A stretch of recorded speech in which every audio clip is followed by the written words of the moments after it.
¿Cómo están? Bendecidos. Qué bueno escuchar la palabra, ¿verdad? De que están bendecidos, porque eso es lo que realmente nosotros estamos, bendecidos por Dios, independientemente de las circunstancias que estemos pasando, viviendo o confrontando con este gobierno, ¿verdad? Tenemos la bendición de que tenemos un Dios generoso, porque la Biblia dice que aún las cosas malas nos ayudan a bien. ¿En qué sentido? Porque aprendemos. De cada situación nosotros aprendemos algo nuevo. De cada cosa que nos sale mal, aprendemos y la próxima vez lo hacemos mejor. Entonces, todas las cosas nos ayudan a bien, como dice la Escritura. Antes de continuar con esto del sermón, pues quiero dar las gracias a nuestros hermanos que vinieron a compartir la música hoy, a cantar. Déjenme decirles de que a ellos los conozco desde hace muchos años, como el 2004, cuando no tenía ni idea yo que iba a ser pastor. Y yo comencé a atender a la iglesia de ellos.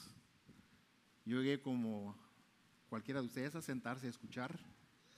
Ya mi hermana Lorena ya tocaba el teclado, pero mi hermana Verónica, ella ayudaba en todo, en la cocina, en todos los quehaceres con su mamá y su familia. Sergio, el esposo de nuestra hermana, ella tocaba el bajo en el ministerio de alabanza. Pero en realidad pues es algo tan bonito el conocer a hermanos y seguir en comunión con ellos. Porque también nuestro hermano Juan, que es hermano de Verónica, que estuvo cantando acá, en ese tiempo también era el hombre más duro. Y entonces nadie lo convencía. Pero la palabra de Dios tiene poder, lo convenció, resultó trabajando para la iglesia, era el que cuidaba la iglesia, se encargaba de mantenimiento y era algo sorprendente con todo lo que hacía nuestro hermano Juan en la iglesia. Después, cuando yo tenía ya como unos 2 años en la iglesia, comencé a estudiar ya las clases de teología, de preseminario. Llegué al seminario, estuve 5 años en el seminario, salí. Y nosotros comenzamos la iglesia en mi casa. Ahí teníamos estudios bíblicos y todo eso. Pero hubo un momento que ya éramos como 40 personas y en mi casa no cabíamos 40 personas. Entonces lo que hicimos, decidimos ver qué podíamos hacer para salir. Gracias a Dios, Dios abre puertas. Un señor nos donó un lugar, un espacio de un comercial pequeño, destruido, estaba a la orilla de la línea del tren. Y me dijo, si quieres puedes usar esto. Y yo fui a ver, era una bodega que tenía ahí. Los pedazos de la pared estaban cayendo por la vibración del tren. Y entonces le dije, sí me gusta.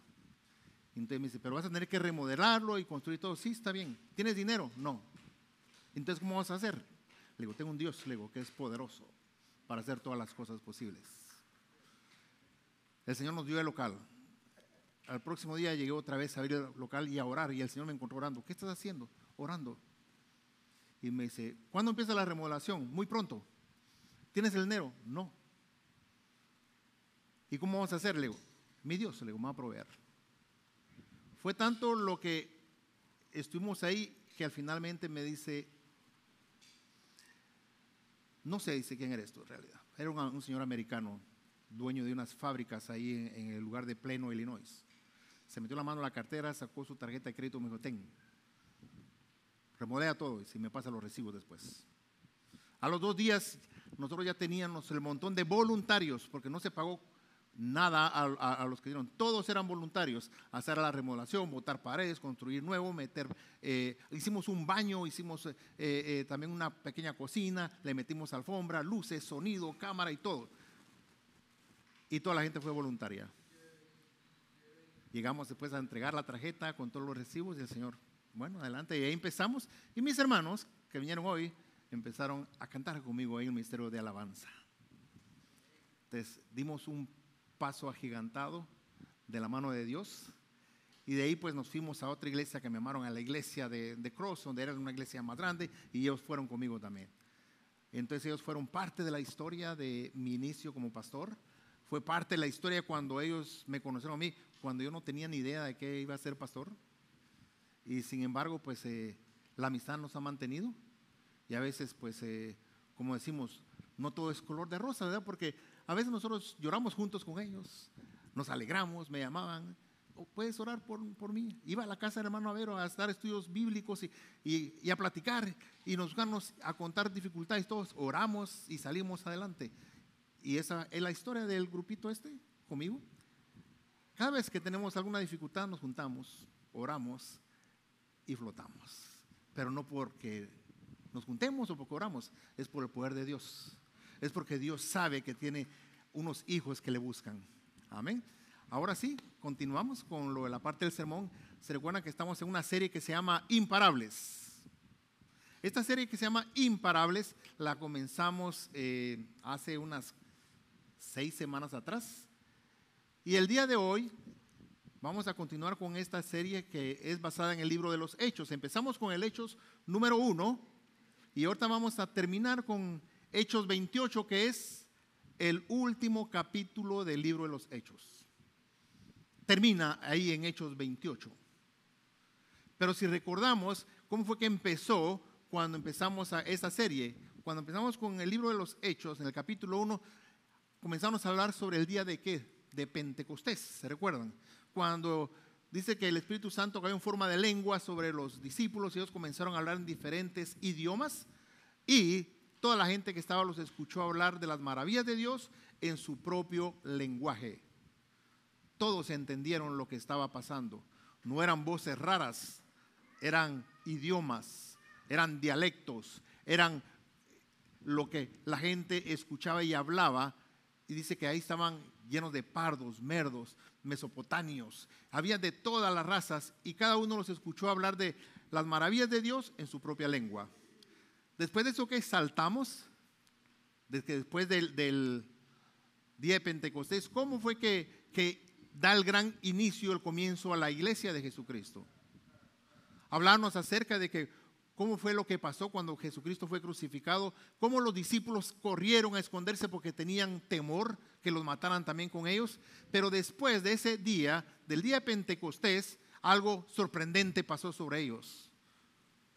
Ya no tuvieron más temor. Ellos salieron y Pedro pierde el temor después de haber negado a Jesús 3 veces, después de haberse escondido, y sale y predica, y en su primera predicación 3,000 se convierten. Después en la segunda predicación que Pedro se levanta, 5,000 más son convertidos, sin contar las mujeres, dice la Biblia. Entonces imagínense qué multitud se convirtieron a Jesús y da el comienzo de la iglesia de Jesucristo. Después de todo eso vimos varios pasajes que nos llevaban en toda la travesía de lo que pasaba con el apóstol Pablo cuando fue convertido Pablo al evangelio, porque él era aquel perseguidor de la iglesia.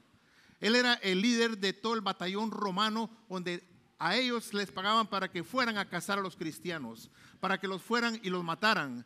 Y Pablo en ese tiempo se llamaba Saulo de Tarso, y él llegaba con su ejército a perseguir a los cristianos y los mataban. En ese día va Saulo de Tarso camino a Damasco, pero en ese lugar llamado Damasco dice que tuvo un encuentro con Jesucristo. Cuando iba, dice que una luz lo llenó y el caballo se levantó y lo tiró del caballo. En ese día, cuando Saulo cae al suelo y escucha una voz y le dice: Saulo, Saulo, ¿por qué me persigues? En ese instante, Saulo de Tarso identifica a quién le está hablando. Él sabía que él estaba persiguiendo a la iglesia por hablar de Jesucristo. Y cuando escucha: ¿por qué me persigues?, sabía quién le estaba hablando. Y lo que hizo es doblar rodillas y le dice: Señor mío y Dios mío. En el instante se convierte a Cristo, porque la palabra, la voz de Dios tiene poder. En ese instante él se convierte y queda ciego. Fue enviado otra vez de regreso a la ciudad de Tarsis y le da un mensaje. Le dice: va a llegar un profeta, se llama Ananías, va a poner mano sobre ti y vas a recobrar la vista. Pero en esos 5 días que él pasó ciego, Dios le reveló todo el evangelio, todo lo que había pasado desde el comienzo, cuando Jesucristo comenzó su ministerio, lo que vieron los discípulos y con los apóstoles. y fue revelado todo y quedó grabado en su mente y en su corazón. En el quinto día llegan, le ponen manos, recibe la vista y se convierte en el mejor predicador de toda la historia y el que convierte a más gente y comienza a instituir muchas iglesias. Es algo maravilloso el poder del Espíritu Santo. Es algo maravilloso lo que Dios hace a través de su Espíritu y cómo nos confronta a nosotros incrédulos a creyentes. Y de esa manera comienzan a hacer la iglesia y crecer y a crecer y a crecer. Y el nombre de Saulo fue cambiado a Pablo, llamado también apóstol, porque dice que es un apóstol nacido fuera de tiempo. ¿Por qué? Porque no convivió con Jesús y con nosotros 12. Él fue años después, por perseguir a la iglesia, que tuvo ese confrontamiento con Jesús y fue llamado apóstol, porque todo aquel que es apóstol tiene un encuentro directamente con Jesucristo. Y él lo tuvo y habló con él. Y por eso él se llama apóstol, nacido fuera de tiempo. Pero este hombre también agarró valor. Y hemos visto en estas últimas semanas, en la serie que hemos dicho, cómo fue todo lo que él hizo a través de eso. El día de hoy seguimos con esa misma historia del libro de los Hechos, como dice la serie, Imparables. Y el tema de hoy va a ser el Evangelio desencadenado. ¿Por qué? Vamos a ver qué nos dice el libro de los Hechos. Fue leído por nuestro hermano en la primera lectura. Dice: 3 días después, Pablo convocó a los judíos más importantes y cuando todos estuvieron reunidos les dijo: hermanos míos, yo no he cometido ningún mal contra el pueblo ni contra las costumbres de nuestros padres. Sin embargo, me aprendieron en Jerusalén y me entregaron al poder de los romanos. Estos examinaron mi caso y quisieron ponerme en libertad, pues no hallaron ninguna razón para condenarme a muerte. Quiere decir que Pablo en esta ocasión anda predicando como siempre, pero ahí lo querían acusar también. ¿Por qué? Porque el pueblo romano quería acabar con los cristianos y él era romano y sin embargo él les digo: ¿por qué me quieren aprender? Ninguno ha encontrado algo en contra mía para que me condenen. Y dice que fue confrontado, él llama a los principales, habla con ellos, dice: no hay nada que me acuse, pero sin embargo lo arrestaron. Sin embargo lo arrestaron y lo tuvieron en exilio, como decir ahora aquí, le dan cárcel en casa. Rentaron una propiedad y lo tuvieron ahí prisionero. Este último pasaje del libro de los Hechos describe el ministerio del apóstol Pablo durante su arresto domiciliar. Aunque Pablo estaba preso, la palabra de Dios seguía avanzando y sin obstáculos, porque está desencadenada, no está encadenada. Pudieron encadenar al apóstol, pudieron meterlo a cárcel, pero la palabra de Dios es libre. La palabra de Dios nadie la puede detener. La palabra de Dios nadie la puede encadenar. Está desencadenada y está cumpliendo su propósito hasta el día de hoy. El libro de los Hechos también termina con una escena muy particular. Pablo está preso, pero predicando con libertad. Él no tenía temor, él predicaba con libertad, porque la palabra de Dios no la pueden detener. Y esto es bien significativo para él y para nosotros. El libro comienza en Jerusalén con la promesa del Espíritu Santo y termina en Roma, en el corazón del imperio romano, con el mensaje del reino siendo proclamado sin impedimento. ¿Qué nos enseña ahora eso? Vamos a ver. Pablo no perdió el enfoque de su misión. En el libro de Hechos, capítulo 28, del verso 17 al 22 dice: 3 días después, Pablo convocó a los judíos más importantes y cuando todos estuvieron reunidos les dijo: hermanos míos, yo no he cometido ningún mal contra el pueblo ni contra las costumbres de nuestros padres. Sin embargo, me aprendieron en Jerusalén y me entregaron al poder de los romanos. Estos examinaron mi caso y quisieron ponerme en libertad, pues no hallaron ninguna razón para condenarme a muerte. Pero como los judíos se pusieron, me vi obligado a apelar al emperador, aun cuando no tengo nada en contra de mi pueblo. Por esta razón, los he llamado, pues quería verlos y hablar con ustedes. Me encuentro encadenado por creer en la enseñanza y en la esperanza de Israel. Ellos le dijeron: nosotros no hemos recibido de Judea ninguna carta en relación contigo, ni ha venido ninguno de los hermanos a denunciarte o a decir algo malo acerca de ti, pero nos gustaría que nos dijeras lo que piensas, pues sabemos que por todas partes se habla en contra de esta secta. Y al nombre de la iglesia de Jesucristo le están poniendo secta. Entonces es algo incomprensible, ¿verdad? Porque, por ejemplo, cuando ellos le preguntan también al apóstol Pablo que tienen que ver qué es lo que dicen los otros dirigentes, él dice que él se encuentra encadenado por creer en la esperanza de Israel. ¿Cuál era la esperanza de Israel? Jesucristo. Jesucristo mismo era la esperanza de Israel, porque Israel estaba perdido, pero en Jesucristo iba a haber libertad, en Jesucristo iba a haber perdón de pecados, en Jesucristo iba a haber salvación y esa nación iba a surgir. Pero no creyeron. No creyeron. A pesar de estar preso, el apóstol Pablo toma la iniciativa de llamar a los líderes judíos para explicar su situación. Yo no soy culpable, no estoy haciendo nada malo, lo único que estoy es compartiendo del reino de Dios, compartiendo de Jesucristo, porque es nuestra esperanza, es nuestra salvación. Y entonces, ¿por qué me quieren acusar y detener por algo que no es algo grave? Él aclara que no está ahí por ser enemigo de su pueblo, sino porque tiene una esperanza en Israel, tiene una esperanza que tiene que llevarles una palabra de esperanza como la palabra que él recibió cuando fue encontrado con Jesucristo y su vida fue transformada. Él quería compartir de lo que Jesucristo había hecho en su vida y cómo había transformado totalmente sus pensamientos, sus ideas, y que lo había llevado a ser un predicador de Jesucristo y llevar la iglesia a lo alto. Ahí se encontraba la salvación y él llegó a Roma porque era romano y tenía una esperanza para que el pueblo de Israel comprendiera de que Jesucristo lo era todo.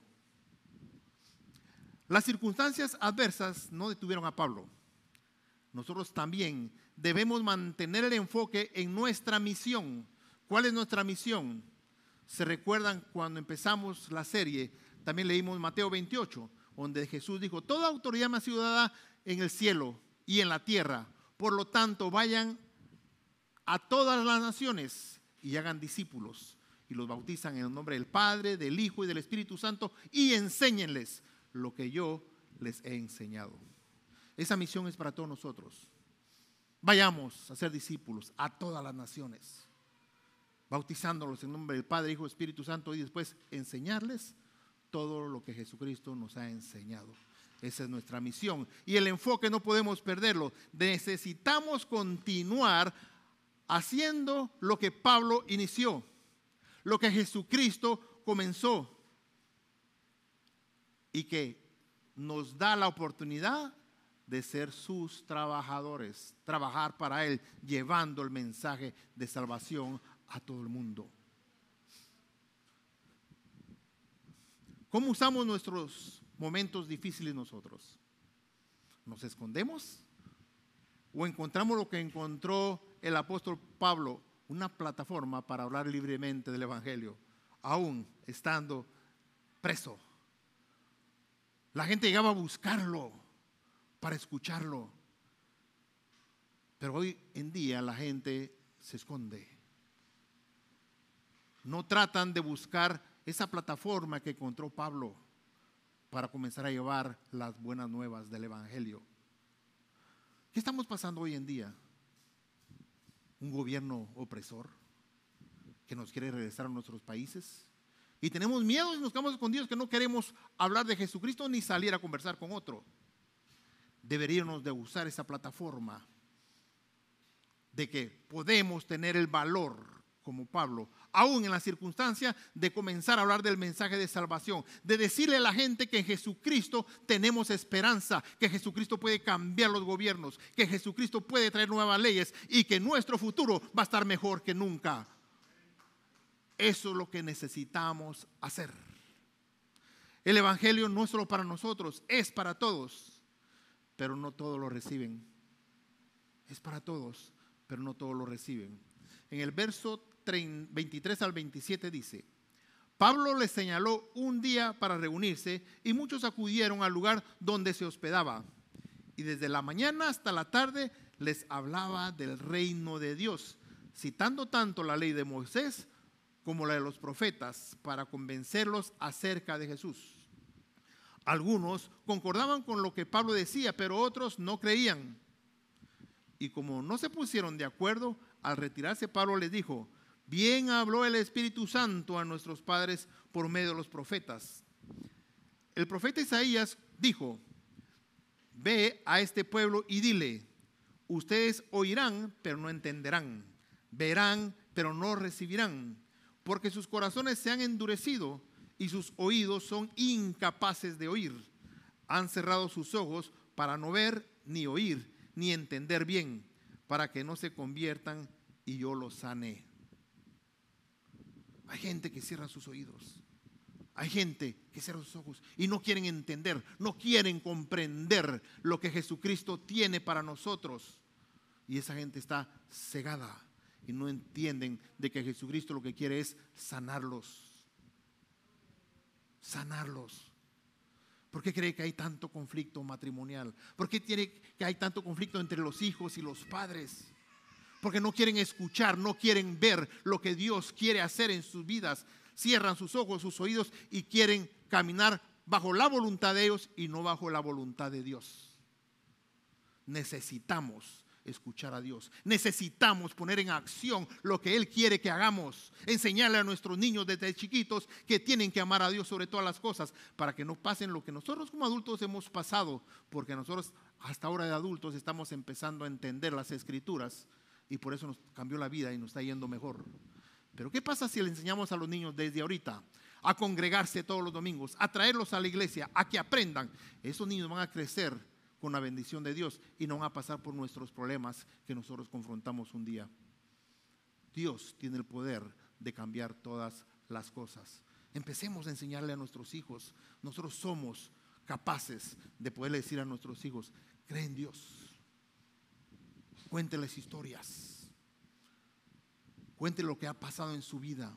Enséñenle que Jesús es nuestro Señor, nuestro Salvador y nuestro Dios.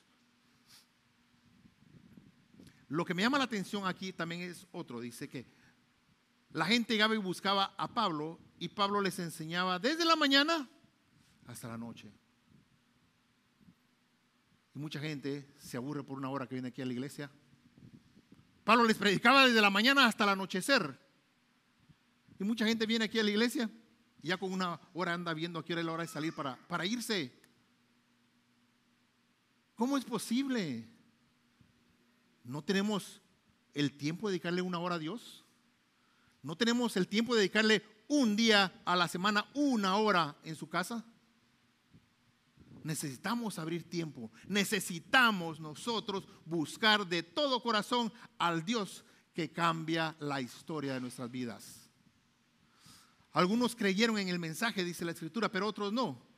Pablo dice que le citó desde el libro de Isaías para explicarle la dureza del corazón de alguna gente que no quiere recibir el mensaje. Pero la palabra de Dios tiene el poder, pero requiere que un corazón esté dispuesto a recibir la palabra, que un corazón esté dispuesto a recibir el mensaje, que ese corazón esté dispuesto a que sea sembrada la semilla para que florezca dentro de él. Y eso es tierra fértil, tierra fértil. No todos responderán al evangelio, pero eso no debe ser un desánimo para nosotros. Nuestra responsabilidad es sembrar la semilla en el corazón de cada ser humano. La obra de convencimiento la hace el Espíritu Santo, no nosotros. Nosotros somos sembradores. Lo demás, el Espíritu Santo lo hace. El reino de Dios sigue adelante, no se detiene. En el verso 28 al 31 dice: por lo tanto, deben saber que a los no judíos se les envía esta salvación de Dios y ellos sí oirán. Al oír esto, los judíos se fueron luego de discutir largamente entre ellos. Pablo permaneció 2 años enteros en esa casa alquilada y ahí recibía a todos los que iban a verlo y sin ningún temor ni impedimento les predicaba acerca del reino de Dios y les enseñaba acerca del Señor Jesucristo. ¿Qué diferencia hay entre el reino de Dios y el Señor Jesucristo? El reino de Dios quiere decir el reconocer a Dios como creador de todas las cosas. Desde el principio, cuando hizo todo, la tierra, las estrellas, el mundo entero, el universo, es reconocer que el reino de Dios es sobrenatural. El reino de Dios es lo más grande que podemos tener. Y si el reino de Jesucristo viene siendo lo mismo, es el reino de Dios, porque Jesucristo es Dios mismo.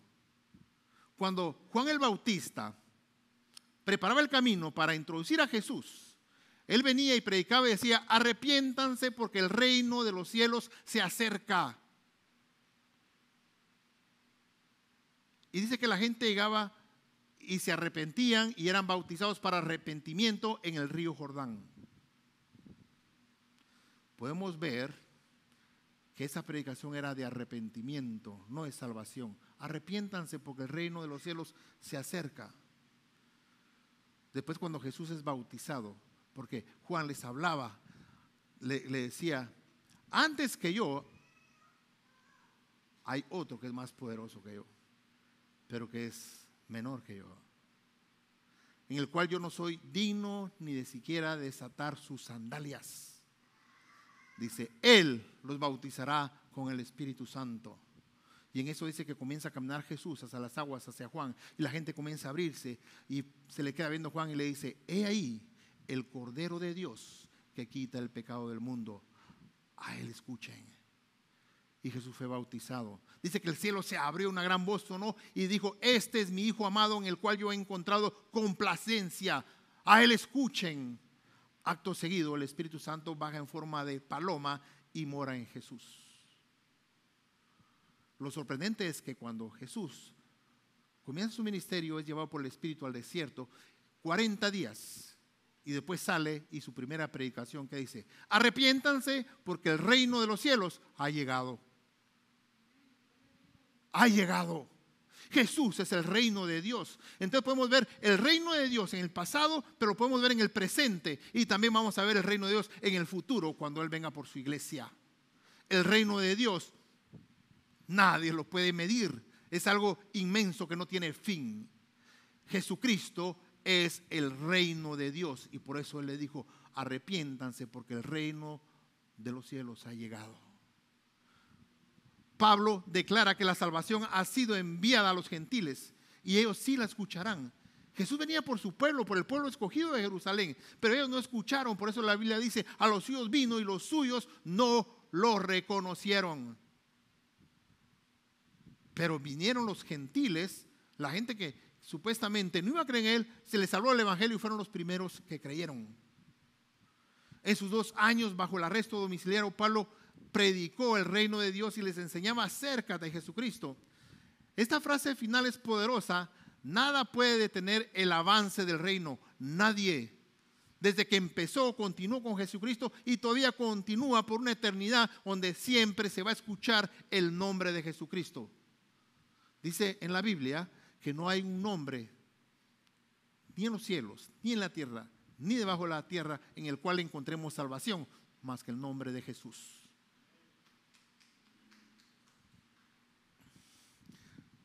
Podemos estar limitados físicamente, económicamente o incluso emocionalmente, pero la palabra de Dios sigue siendo eficaz y poderosa. No está encadenada. Dice en el libro de 2 de Timoteo capítulo 2 verso 9: por el cual sufro penalidades hasta prisiones a modo de malhechor, mas la palabra de Dios no está presa. La palabra de Dios está desencadenada, está libre y todavía puede cambiar mucha gente. En conclusión, el libro de Hechos, capítulo 28, termina, pero no tiene un final, no dice una despedida, porque el mensaje continúa. No se quedó atrapado en Hechos 28, donde termina el libro de los Hechos. Es como que si el Espíritu Santo nos invitara a usted y a mí y a todo el mundo a ser parte de la continuación de la historia. La misión no terminó con Pablo. Nosotros somos llamados hoy a predicar con libertad y sin estorbo. Jesús dijo, vayan y hagan discípulos a todas las naciones. Nosotros ahora somos llamados a hacer Hechos 29. Hechos 29. Donde esta próxima semana, que hoy terminamos el libro de Hechos, que terminaba con el 28, la próxima semana, Hechos 29 lo vamos a escribir nosotros. Hechos 29 va a ser nuestro trabajo. Hechos 29 va a ser lo que nosotros vamos a hacer a favor de la iglesia. Hechos 29 va a marcar la diferencia entre la gente mundana y nosotros los hijos de Dios. Amén. Oremos.